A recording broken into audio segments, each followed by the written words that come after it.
Welcome back to Film Recapped. Today I'm going to explain the movie 4x4, released in the year 2019. The movie begins with a man named Ciro, walking around a neighborhood in Buenos Aires. Chico is a thug, and when he notices a car of his interest, he breaks into it. He gets into the car and steals its stereo. In the overhead compartment, Ciro finds a pair of Ray-Ban sunglasses and pockets them. He still isn't satisfied violating the car and he forcefully clenches his butt to squeeze out a fart. He finally feels that his work is done and he proceeds to leave, but lo and behold, the door doesn't open. He tries the other 3 doors, but none of them open. Left with no choice, he is forced to move over to the back seat, where he attempts to get the car's trunk to open. When he fails to do so, he finally begins to panic and he desperately tries to break the car's window, but without success. However, the seasoned thug refuses to give up, and he dismantles the inner part of the car's door. He then squeezes his hand inside the door and tries to open it, but only to hurt himself badly. He begins bleeding, but the car door doesn't open. He then tries to force the window with a tool, but without success. After all fails, Ciro pulls out his gun and shoots at the front window, but the bullets bounce off and pierce into his thighs. Ciro screams in extreme pain. Profusely bleeding, Ciro takes off his shirt and wraps it around the wound.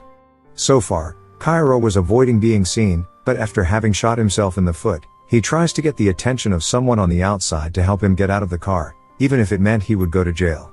Luckily, a woman appears outside the car, and begins to fix her makeup using the car window. Ciro tries to ask her for help, but it appears that the woman outside the car can't see Ciro inside. He yells at her, but the woman leaves without flinching. Ciro tries to call his wife, but before the call could go through, the phone's battery dies. Several hours passed by and Ciro falls asleep. Ciro wakes up the next day extremely thirsty. He has run out of water, and he is forced to lick the fog from the window out of desperation. Later, he takes out the car stereo from his bag, and puts it back to listen to the radio. The radio plays his favorite song, and he gets lost in the music, forgetting about his troubles even if for a brief moment. Although the song is a raunchy number about having intercourse in the car, it coincidentally describes Ciro's situation. It talks about foggy windows, reclined seats and doing it all night. For some reason the song gives him the motivation to attempt opening the door again, and he gets at it, as he repeatedly hits the door with a tool. A phone starts to ring. It is the car stereo. Ciro answers the call and a man speaks from the other end. The man introduces himself as Dr. Enrique Ferrari, and welcomes Ciro in the car. Enrique continues that he is the owner of the SUV, and he has been robbed 28 times in his life. He adds that Ciro is the 29th thief that has tried to steal from him. The revelation enrages Ciro and he demands to be fried. But Enrique tells him to shut up and listen. Enrique then continues that he calls his car 4x4, which has an alarm that's connected to his phone, using which Enrique can lock all the doors to the car. It is bulletproof. It can't be moved from inside because of active suspension. It is also soundproof. Moreover, the windows including the front windshield are all polarized. The only thing that's not bulletproof is the gas tank, which can hold 120 liters of fuel, and it is full at the moment. Enrique warns him that the full gas tank is a potential bomb, and in case he tries something funny, the car could explode along with him, as Ciro hears in disbelief. Enrique continues that he is a widower who was born in Quilmes 60 years ago. He had a normal childhood for a middle-class child at the time. The doors to his houses were never locked. Enrique says that the current life is in such a bad state right now, that he misses the life he had when he was a child. He asks Ciro what he would do if he caught his son stealing. However, Ciro has had enough, and he threatens to report Enrique to the police. Ciro orders Enrique to release him so he can kill him, and all of his family. However, before Ciro could finish, the phone hangs up. Afterwards, Enrique turns on the air conditioner, and takes it to the lowest temperature to torture the thief. Ciro tries to turn off the AC but without success. Left with no choice, Ciro takes off his shirt from his wound and wears it to stop his foot from bleeding. He tears a part of his jeans and wraps it around his wound. After torturing the thief for a good hour, Enrique again calls him and again asks him what he would do if he caught his son stealing. He tells him that he will give him water if he answers the question correctly. Ciro answers the question, but it doesn't satisfy Enrique to plead with him to stop, saying that he has learned his lesson, but Enrique could care less and he again tells Ciro about an incident. He reveals that last December, two men broke into his daughter's home. When she was parking her car, Enrique reveals that he trained his daughter for situations like this. She always avoids making eye contact, and always has money prepared to hand out. However, the training wasn't enough and the robbers put a gun to Enrique's grandsons for 3 hours. However, Ciro is not interested in Enrique's stories, and questions him what kind of a doctor deprives a wounded person of water. Enrique commends him for the question, and asks him to guess the kind of doctor he is before hanging up.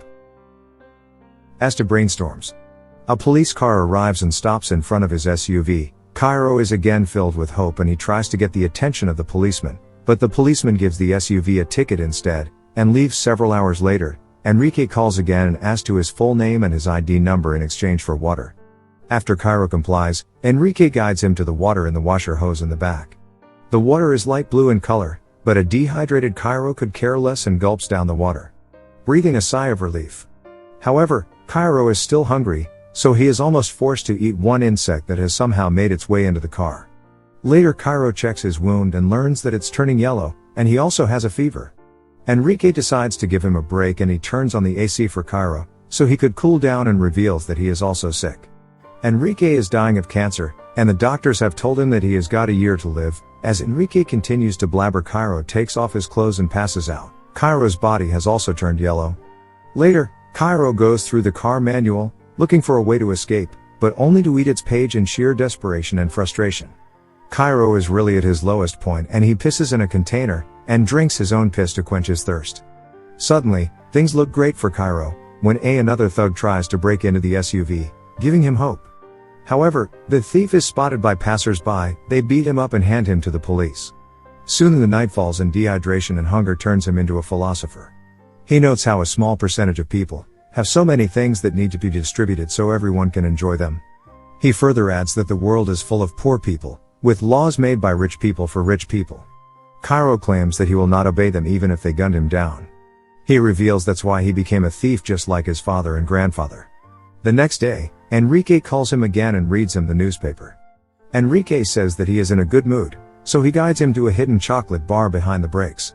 After spending all day resting and observing the people in the neighborhood, Ciro again repeatedly strikes on one of the doors. He managed to strip down to its metal part from the inside. Eventually, he manages to create a small hole in the door that opens outside. He screams through the tiny hole, to attract someone's attention, but without success. Enrique later calls and reveals that he has contacted Ciro's family. Hearing his family's name, Ciro tears up, and warns Enrique against harming them. He then tearfully asks what he did to him to deserve this. However, Enrique doesn't stop and he pulls out Ciro's criminal record, and reveals that Ciro has killed a person before. A tearful Ciro denies having killed anyone.